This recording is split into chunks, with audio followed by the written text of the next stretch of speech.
Okay, so this is completely unscripted.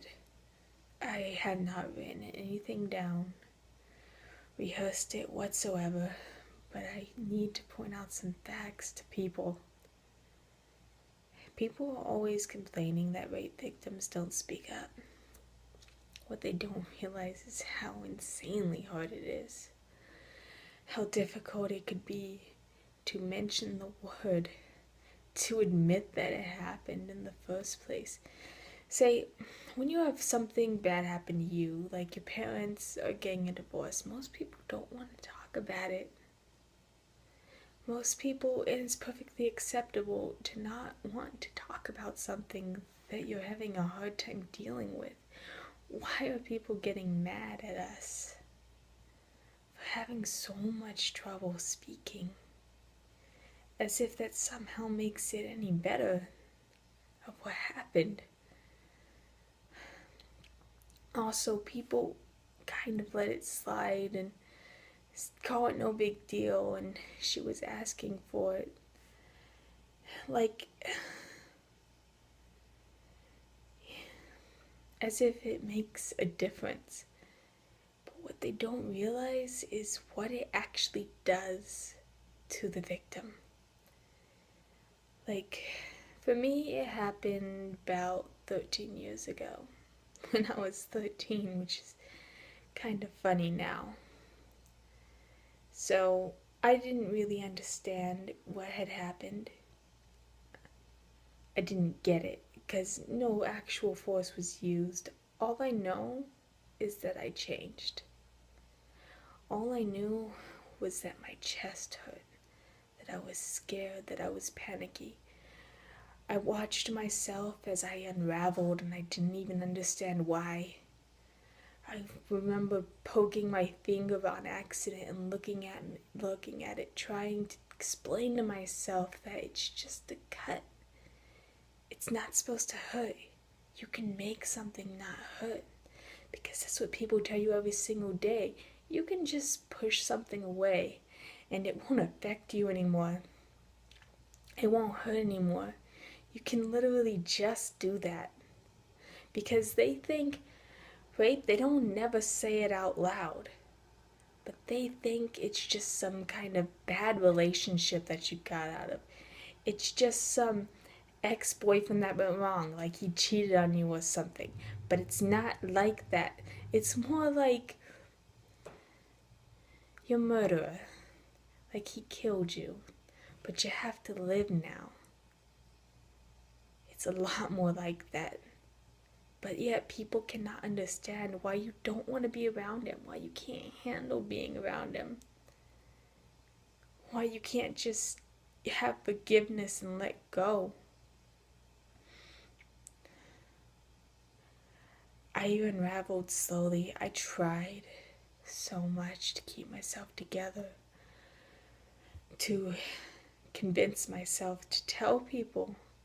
No, I didn't. I told one person, but that was about a year later. Now a lot of people know, and I don't care. Because they need to know.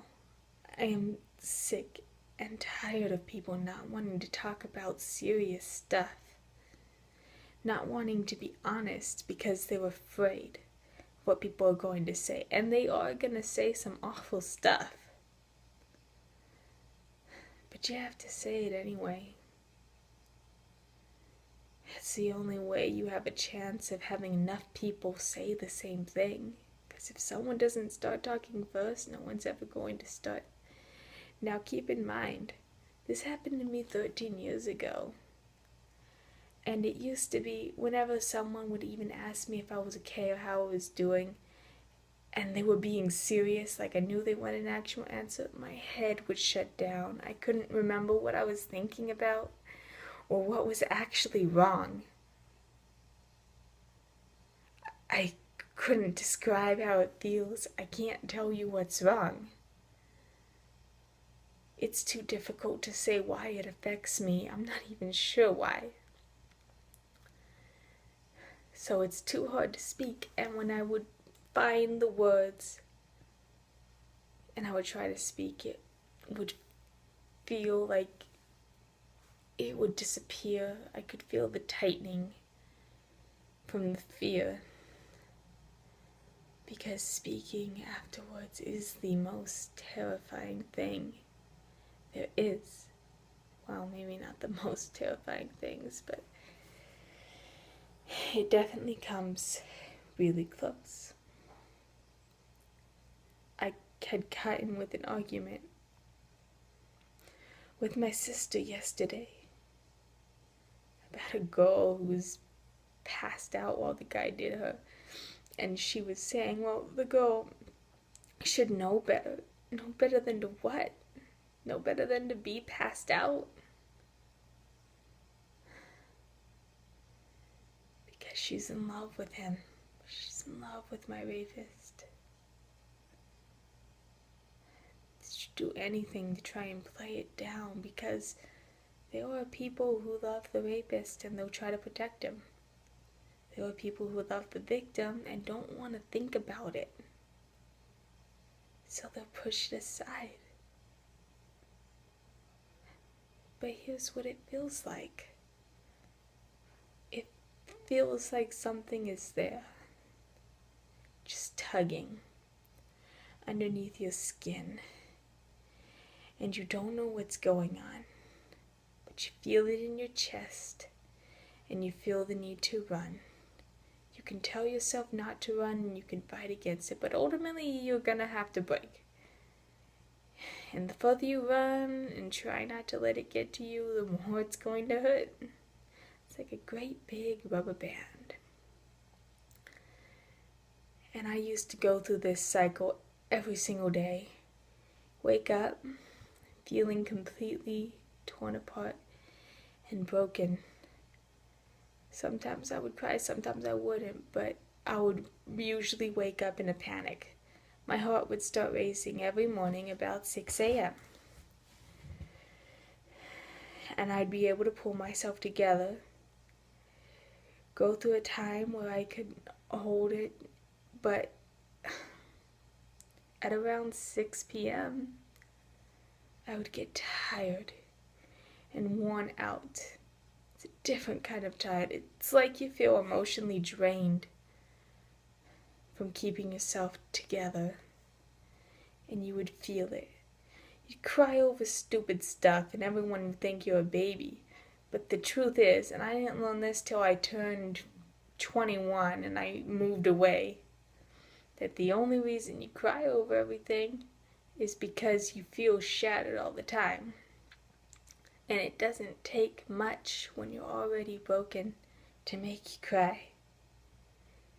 You might not actually care about the actual thing you're crying about. Chances are you just need to. Has a chance to get it out.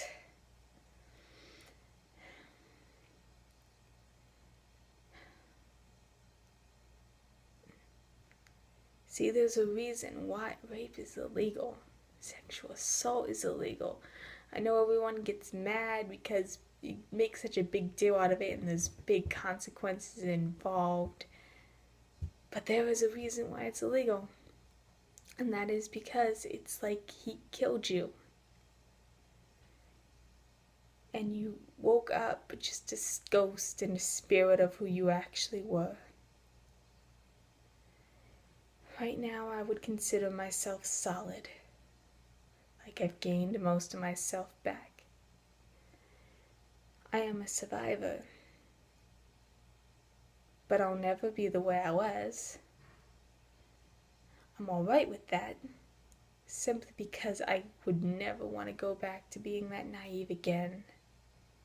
People talk about why you'd be so stupid in the first place. What on earth does brains have to do with whether or not you get raped?